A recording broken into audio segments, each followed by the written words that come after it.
आज तक से खास बातचीत में हमारे साथ है बंगाल के लीडिंग सुपरस्टार यश दासगुप्ता, जिन्होंने कल बीजेपी का दामन थामा और इस वक्त हमारे साथ जुड़ गए हैं। यश, ये बताइए, आज आपने गृह मंत्री अमित शाह से मुलाकात की, कल आपकी ज्वाइनिंग बीजेपी में हुआ है, क्या थॉट प्रोसेस है, कब आपने ये डिसाइड किया कि आपको बीजेपी के साथ जुड़ना है? आपने काफ़ी सारे सवाल एक साथ पूछ लिए। पहले आज सुबह की मीटिंग के बारे में बात करता हूँ। आज सुबह की मीटिंग के बारे में मुझे मालूम नहीं था। अचानक सुबह कॉल आया मेरे पास, जब मुझे पता चला हमारे आदरणीय गृह मंत्री जी अमित शाह जी वो मिलना चाहते हैं, तो तब मैंने जाके उनसे मुलाकात की। और थोड़ा नर्वस था मैं, बिकॉज 2 दिन हुआ है मेरे ज्वाइनिंग को भारतीय जनता पार्टी में, बट उन्होंने मेरा नर्वसनेस झट से दूर भगा दिया और बहुत उत्साह दिया, बहुत कॉन्फिडेंस बढ़ाया, और उन्होंने मुझे कहा कि खुल के काम करो, किसी से डरने की जरूरत नहीं है। कब ये जो सोच है कि बीजेपी में ज्वाइन करना है, क्योंकि जैसा कि हम लोग आपको देखते आए हैं पश्चिम बंगाल में, आपको देखते थे ममता बनर्जी रास्ते में रैली कर रही है, पदयात्रा कर रही है, आप उनके बगल में हैं, तो ये माना जाता था कि आप तृणमूल के करीबी है। और आप खुद ये कहा है कि आपके साथ ममता बनर्जी का एक बहुत अच्छा संपर्क भी है, आपने खुद उनको एसएमएस किया था ये बताते हुए कि आप बीजेपी ज्वाइन कर रहे हैं। तो ये सोच, ये विचार कब आया कि आप बीजेपी जाना चाहते हैं? जी, मैं दीदी को काफ़ी सालों से जानता हूँ। दीदी के लिए मेरे दिल में बहुत ज़्यादा प्यार है। अभी भी बोलता हूँ कि मैं उनका छोटा भाई हूँ। पर अगर नीति की बात करें तो नीति, मुझे हमारे प्रधानमंत्री मोदी जी, उनकी नीति पे ज़्यादा भरोसा है, क्योंकि जो न्यू इंडिया वाला टर्म है वो मोदी जी लाए हैं। मेरे लिए न्यू इंडिया मोदी जी है और मैं उस नीति में यकीन करता हूँ। और कहीं ना कहीं मुझे लगता है आज डेवलपमेंट की अगर बात करें, सो बंगाल, कलकत्ता, कोलकाता, हिंदी में हो गया था, कोलकाता एक ऐसा शहर है जो एक मेट्रोपॉलिटन सिटी है, लेकिन बाकी शहरों के साथ अगर आप कंपेयर करें सो कहीं ना कहीं हमारा शहर थोड़ा पीछे रह जाता है। अगर आप इंडस्ट्री की बात करें तो हमारे यहाँ पे, हमारे राज्य में एक ऐसी इंडस्ट्री नहीं है जो एक ही इंडस्ट्री में 50,000 से ऊपर लोग काम करें। सो कहीं ना कहीं मुझे लगता है कि चेंज के लिए किसी पार्टी को ज्वाइन करना मतलब किसी और को गलत साबित करने वाली बात नहीं है। अपनी नीति को मानना है और एज न्यू इंडिया मुझे लगता है कि change is what we need. Developing से स्कूल में जब पढ़ते थे कि India is a developing country, वो डेवलपिंग से तब से लगता था कि डेवलप्ड कब होगा। सो मोदी जी का हाथ पकड़ के मुझे लगता है कि वो डेवलप्ड कंट्रीज की लिस्ट में हम लोग बहुत जल्दी आ जाएंगे। आप कह रहे थे कि यहाँ पे इंडस्ट्री उतना नहीं है पश्चिम बंगाल में। अब ये भी कह रहे थे कि किस तरह से पश्चिम बंगाल से, कोलकाता से लोग बैंगलोर जाते हैं, मुंबई जाते हैं, दिल्ली जाते हैं काम करने के लिए। इससे आपको तकलीफ होती है? जी बिल्कुल होती है, बिकॉज मैं बचपन से सिर्फ बंगाल में नहीं रहा हूँ, मैं अलग अलग राज्यों में रहा हूँ। मेरे पिताजी का ट्रांसफरेबल जॉब था, तो अलग अलग, वो बोलते हैं ना हिंदी में, जी वो फोर्सेस में थे, सीआईएसएफ में थे, तो अलग अलग घाट का पानी पीना जो कहते हैं वो चीज़ हुआ है। तो मैं वाकिफ हूँ बाकी सारी चीज़ों से, लेकिन ये हमेशा से सुनने में आता था कि बंगाल में नौकरी नहीं है। ये हमेशा से एक प्रॉब्लम रहा है, एक इशू रहा है कि यहाँ के लोग बाहर चले जाते हैं काम करने के लिए, यहाँ नहीं होता। तो यहाँ क्यों नहीं होगा, हमारे बंगाल में तरक्की क्यों नहीं होगी, ये एक सवाल हमेशा रहता है। और यहाँ पे भारतीय जनता पार्टी की जो सबसे अच्छी बात मुझे लगी है कि आज अगर मुझे कुछ करना है तो वो नौजवानों पे वो विश्वास रखते हैं, वो पेडिग्री नहीं देखते कि आपका पॉलिटिकल बैकग्राउंड क्या है या आपका सरनेम क्या है, या नेपोटिज्म जो अभी बॉम्बे में बहुत प्रचलित शब्द है, वो नेपोटिज्म भारतीय जनता पार्टी उसमें यकीन नहीं करती है। पिछले 10 सालों में आपने देखा यहाँ पे तृणमूल कांग्रेस की सरकार थी। किस तरह से आकलन करते हैं आप उस सरकार के कामकाज को, क्योंकि अभी चुनाव आने वाला है, सवाल तो जरूर पूछे जाएंगे, लेकिन जिस तरह से आप कह रहे हैं नौकरी नहीं मिली, जॉब्स नहीं है, यहाँ पे इंडस्ट्री नहीं हुई है, तो किस तरह से आपका आकलन कैसा है इस सरकार का? देखिए, मेरा मानना यह है कि कोई भी सरकार किसी एक पर्टिकुलर कम्युनिटी को लेके आगे नहीं बढ़ सकती है। हमारे प्रधानमंत्री जी का जो कहना है, सबका साथ सबका विश्वास, तो बात किसी एक कम्युनिटी को सिंगल आउट करने की नहीं है, उनको लेके आगे बढ़ने की नहीं है। सब बढ़ेंगे तभी देश आगे बढ़ेगा। सो आई थिंक कहीं ना कहीं बंगाल में वो चीजें हैं जो बहुत हद से ज्यादा बढ़ चुकी है, एंड ये पार्शियलिटी सही नहीं है। पीस वन पॉलिटिक्स की बात कर रहे हैं। ऑफ कोर्स, तो ये पार्शियलिटी सही नहीं है, और मुझे लगता है कि डेवलपमेंट होगा तो सबका होगा। ये रिलीजन को लेके, कास्ट को लेके लोगों को अलग करना, ये चीजें सही नहीं है। एक बात बहुत कहा जाता है पश्चिम बंगाल की फिल्म इंडस्ट्री को लेके, जिसे हम टॉलीवुड कहते हैं, कि वहां पे अगर तृणमूल का बहुत ज्यादा दबदबा है, कि तृणमूल कांग्रेस पार्टी सबको कंट्रोल करती है, जितने भी आर्टिस्ट है, जितने भी एक्टर है, और अगर आप तृणमूल का लाइन ना फॉलो करें, ना माने, तो आपको काम नहीं दिया जाता है, आपको शूट में तकलीफ होती है। क्या ये सच है?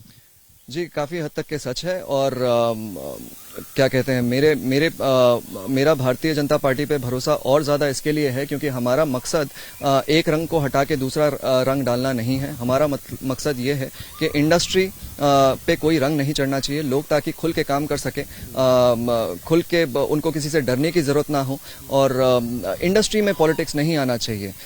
जैसे कि हम बाकी फिल्म इंडस्ट्री में देखते हैं कि आप एक पार्टी को सपोर्ट करते हो तो आपको काम मिलेगा, दूसरी पार्टी को करो तो आपको हर कोई मिलकर बॉयकॉट कर देगा। ये सारी चीजें बंद होनी चाहिए। खौफ, डर का माहौल था टॉलीवुड में? बिल्कुल, अब भी है काफी हद तक के, लेकिन मैं उम्मीद करता हूं कि बहुत जल्द वो डर का माहौल हट जाएगा। एक बहुत स्पेकुलेशन इतने दिनों से चल रही है, आपकी खास दोस्त है नुसरत जहां, तृणमूल कांग्रेस से सांसद है, उनके साथ संबंध को लेकर काफी अटकलें लगाए जा रहे हैं। क्या आप कहना चाहेंगे उनके साथ आपका किस तरह का संबंध है? जी, वो मेरी बहुत अच्छी दोस्त है, एंड उनके अलावा भी मेरे और भी दोस्त हैं जो अपोजिशन पार्टी में हैं। और मैं ये एक ही चीज़ कहना चाहूँगा कि जो कुछ भी है वो हमारे इंडस्ट्री के चलते हैं, पॉलिटिकल बैकग्राउंड के चलते नहीं है, पॉलिटिक्स में घुसने की वजह से नहीं है। हम लोग एक दूसरे को तब से जानते हैं जब ना वो पॉलिटिक्स में थे और ना मैं तो मेरा तो चलिए अभी आना हुआ है। सो आई थिंक जैसा कि मैंने बोला, अगर नए भारत की बात करें तो नए भारत में जहाँ पे जिस मंच में हम लोग के विचारधारा मिलेंगे नहीं, वहाँ हम बात करेंगे उसको लेके। बाकी 24 घंटा एक दूसरे से जस्ट बिकॉज हम लोग ऑपोजिट पार्टी के हैं तो झगड़ने की जरूरत है, ऐसा मैं पर्सनल रिलेशनशिप में कोई इफेक्ट इसका नहीं होने वाला? देखिए, मैं बड़े खुले विचारधारा वाला हूं। मैंने कहा कि न्यू इंडिया की बात कर रहा हूं, तो मेरे हिसाब से तो नहीं होना चाहिए। बाकी आपको उनसे सवाल करना चाहिए। ये बताइए, क्या नुसरत से आपने ये बातचीत की थी कि आप बीजेपी जा रहे हैं? क्या उनसे इसका डिस्कशन हुआ था? जी, हम लोग पॉलिटिक्स को लेकर बिल्कुल बात नहीं करते, बिकॉज उनसे सिर्फ उनसे नहीं, हम लोग आपस में भी जितने भी हमारे इंडस्ट्री के कलीग्स हैं, हम लोग पॉलिटिक्स डिस्कस नहीं करते हैं, क्योंकि हमारे इंडस्ट्री के आपसी पॉलिटिक्स ही इतने ज्यादा होते हैं कि उसी से हमारे गॉसिप्स निकल जाते हैं। चलिए, खैर ये तो आपका व्यक्तिगत मामला है, लेकिन फिर भी मैं पूछूंगा, नुसरत तृणमूल के सांसद है, कुछ दिन पहले वो हमारे इंडिया टुडे के कॉन्क्लेव में भी आए थे, अपना विचार रख रहे थे। क्या नुसरत को आप ये सलाह देंगे कि वो भी बीजेपी में आए, वो भी एक यूथ आइकॉन है? जी, ये वक्त बताएगा मेरे ख्याल से। आई थिंक जैसे मैंने आपको कहा कि वो मेरी दोस्त है, लेकिन मेरी आइडियोलॉजी वो चेंज नहीं कर सकती है। मैं जिस पार्टी पे भरोसा रखता हूँ, मेरी लॉयल्टी उस पार्टी की तरफ रहेगी। मैं सिमिलरली उम्मीद करता हूँ कि उनकी जहाँ पे लॉयल्टी होगी वो उसी पार्टी में रहेंगे। अब वक्त का कोई भरोसा नहीं होता।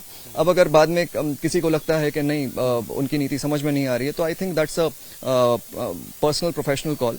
सो उसमें मैं नहीं पढ़ना चाहता हूँ, बाकी उनका डिसीजन। तृणमूल की ओर से एक बार बार ये एलिगेशन लगाया जा रहा है बीजेपी के, आपके नए पार्टी के बारे में, कि ये पार्टी बाहरी पार्टी है, बाहर से हैं, बाहर के लोग हैं, बंगाल के संस्कृति कल्चर को बिल्कुल नहीं समझते। इस पर क्या राय है? जी, एलिगेशन की अगर बात करें, वो तो मुझे 2 दिन हुए नहीं पार्टी में ज्वाइन करके। एलिगेशन मुझ पे लग गया है कि मेरी पार्टी ने मुझे बहुत मोटा रकम दिया है पार्टी ज्वाइन करने के लिए। तो एलिगेशन की अगर बात करें, ऐसे बहुत सारी उंगलियां उठती हैं, पर मेरे ख्याल से मैं यही कहना चाहूंगा कि एलिगेशन लगाने से आप किसी पे एक उंगली उठाओ, बाकी 3 आपकी तरफ रहती है। सो वो चीज को मद्देनजर रखते हुए मुझे लगता है कि एलिगेशन पे नहीं खेलना चाहिए, काम करे, क्योंकि वरना ये दोनों के पार्टी के झगड़े की वजह से काम आगे नहीं बढ़ता है। लेकिन ये जो एलिगेशन है कि बाहरी पार्टी है, बाहर से नेता आ रहे हैं, यूपी से आ रहे हैं, गुजरात से आ रहे हैं, बंगाल में कोई नहीं है, शायद यही कारण है कि आप जैसे सुपरस्टार को अब पार्टी में लिया गया है। नहीं, बात अगर बाहर की करे तो ये ना सुनने में भी कान में खटकता है कि कोई बिहार से आ रहा है, यूपी से आ रहा है, तो ऐसा लग रहा है कि बाहर से मतलब भारत के बाहर से आ रहा है। हमें ये नहीं भूलना चाहिए कि आफ्टर ऑल भारत एक देश है जिसमें पश्चिम बंगाल एक राज्य है। सो ऐसे काफी सारे राज्य हैं। अब हम एक दूसरे को ऐसे अलग नहीं कर सकते हैं। आफ्टर ऑल भारत के बाहर जाते हैं तो हम लोग आइडेंटिटी, नेशनलिटी इंडियन ही लिखते हैं वहां पे, और उनको कुछ समझ में नहीं आता है। सो मेरे ख्याल से ऐसे अलग नहीं करना चाहिए। और अगर इस पे भी अगर हम बात करें तो हमारे गृह मंत्री जी अमित शाह ने उन्होंने क्लियर किया हुआ है कि जो भी यहाँ का नेता होगा वो इसी धरती का होगा। सो ये सारी बातें अलग से लगती है, ऐसा लगता है कि वो ब्रिटिशर के टाइम पे पहुंच गए हैं कि ब्रिटिश आके घुस रही, ये मुझे लगता है कि ये गलत है। मैं बचपन से मैंने काफी साल बॉम्बे में गुजारा है, मुंबई में, वहां पे मेरे बहुत सारे गुजराती दोस्त हैं। हम लोगों में कभी दोस्तों में ये बात नहीं आती है कि तुम इस स्टेट के हो, तुम उस राज्य के हो। आई थिंक ये इज लिटिल मतलब ये गलत जगह जाता है। आपने अभी अपीसमेंट पॉलिटिक्स की बात की कि यहाँ पे एक कम्युनिटी को ज्यादा सुविधाएं देने की बात हो रही है, जो बीजेपी भी उछाल रही है इस टॉपिक को। उसके साथ साथ और एक बात भी आती है, वो है बीजेपी के काफी सारे नेता पश्चिम बंगाल में आए थे चुनाव कैंपेनिंग के लिए, और वो कह रहे हैं कि लव जिहाद का मामला यहाँ पे होगा और लव जिहाद पे वो लोग कानून लाएंगे।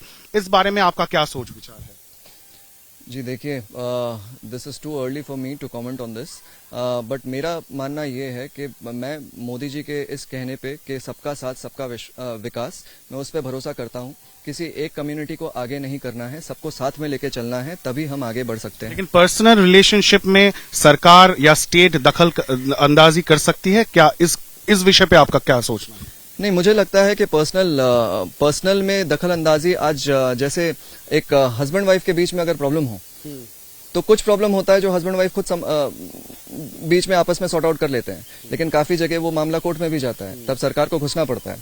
सो वो डिपेंड करता है मेरे ख्याल से रिलेशनशिप टू रिलेशनशिप पे। सो कौन सा सही है कौन सा गलत है ऐसा नहीं है। काफी टाइम ऐसा हो जाता है, दो लोग मिलकर नहीं संभाल पाते हैं, तब दूसरों को घुसना पड़ता है। पहले माँ बाप घुसते हैं, फिर रिलेटिव्स घुसते हैं, एक टाइम पे बहुत आगे जब चला जाता है तब सरकार को भी घुसना पड़ता है। तो मुझे उसमें कुछ गलत नहीं दिखता। और जिस तरह से आपने कहा तुष्टीकरण की राजनीति, अपीजमेंट पॉलिटिक्स, तो पश्चिम बंगाल में बीजेपी का ये कहना है कि हिंदू जो कम्युनिटी है वो अपना सोच विचार, वो अपना पूजा, वो अपना उत्सव खुले तौर पे नहीं मना पा रहे हैं, चाहे वो सरस्वती पूजा हो या दुर्गा पूजा हो। क्या आप मानते हैं ये सही है? जी, कहीं ना कहीं तो ये सच है, मैं इस बात से इनकार नहीं कर पाऊंगा। बिकॉज दुर्गा पूजा जो हम बंगालियों के लिए सबसे बड़ा पूजा होता है, काफी टाइम ऐसा होता है कि विसर्जन के लिए हिंदुओं को परमिशन नहीं दिया जाता। लेकिन मैं यहाँ पे हिंदू मुस्लिम का पॉलिटिक्स खेलने नहीं आया हूँ, बिकॉज मेरे बहुत सारे मुस्लिम फैंस भी हैं। बात मेजॉरिटी और माइनॉरिटी की नहीं है, बात है दोनों को इक्वल दर्जा देने की, दोनों को इक्वल दर्जा देने की, एक को ऊपर ना उठाए। मैं ये नहीं कहता हूँ कि आज मुस्लिम को दबा दो और हिंदू को ऊपर उठा दो। India is a democratic country, दोनों को साथ में लेके चलना है। वो हिंदू हो, मुस्लिम हो, सिख हो, ईसाई हो, सबको साथ में लेके चलना है। उनके बहुत सारे ओकेशन में हम लोग जाते हैं, हम लोग ईद मुबारक बोलते हैं। वैसे जैसे यहाँ पे एक प्रॉब्लम है कि जय श्री राम नहीं बोल सकते आप। जय श्री राम आप क्यों नहीं बोल सकते हैं? इंडिया भारत राम का देश है, तो जय श्री राम बोलने में क्या प्रॉब्लम है?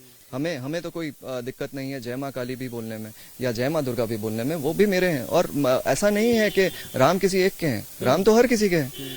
तो मुझे ये समझ में नहीं आता कि जय श्री राम में इतना क्या तकलीफ है। दो सवाल है, एक कि यश दासगुप्ता का पॉलिटिकल विजन क्या रहेगा पश्चिम बंगाल में, और दूसरा क्या आप चुनाव लड़ेंगे? जी, पॉलिटिकल विजन मैं ये सोचता हूँ कि मुझे ग्रास रूट लेवल में उतर के इंसान के घर घर जाके काम करना है। इसके लिए बहुत सारे स्ट्रैटेजीज प्लान किए हैं। अब अगर ऊपर वाले की मर्जी हो और पब्लिक का साथ हो तो ज़रूर करेंगे। एंड विजन ये है कि अगर लोगों को सर्व कर सकें, अगर मैं जिस भी कॉन्स्टिट्यूंसी में जाता हूँ वहाँ पे अगर लोगों का कोई कंप्लेन नहीं रहता है तो आई थिंक वो मेरे लिए सबसे बड़ा सक्सेस होगा। और बाकी फिर मुझे अपने पार्टी पे भरोसा है, अच्छा काम करेंगे तो जैसा कि मैंने बोला कि बीजेपी में पेडिग्री से ज़्यादा परफॉर्मेंस देखा जाता है, तो परफॉर्मेंस अच्छा होगा तो मेरे ख्याल से परफॉर्मेंस दिखाने का मौका मिलेगा। क्या आप चुनाव में खड़े होंगे? ये बात हुई है जी, वो उसके बारे में मैं कुछ कहना नहीं चाहूंगा। जिस दिन अनाउंस होगा आप सबको पता चल जाएगा। लेकिन आप तैयार हैं चुनाव लड़ने के लिए? जी, मनोबल अंदर से तैयार हूँ। बिल्कुल। तो आप सुन रहे थे यश दासगुप्ता, बंगाली फिल्म इंडस्ट्री के लीडिंग सुपरस्टार है। हाल ही में उन्होंने बीजेपी ज्वाइन की। आज उन्होंने गृह मंत्री अमित शाह से भी मुलाकात की और वो कह रहे थे कि किस तरह से उनका विजन है पश्चिम बंगाल के लिए और क्यों वो नरेंद्र मोदी और बीजेपी को समर्थन करते। कैमरा पर्सन प्रबीर विश्वास के साथ इंद्रजीत, आज तक, कोलकाता।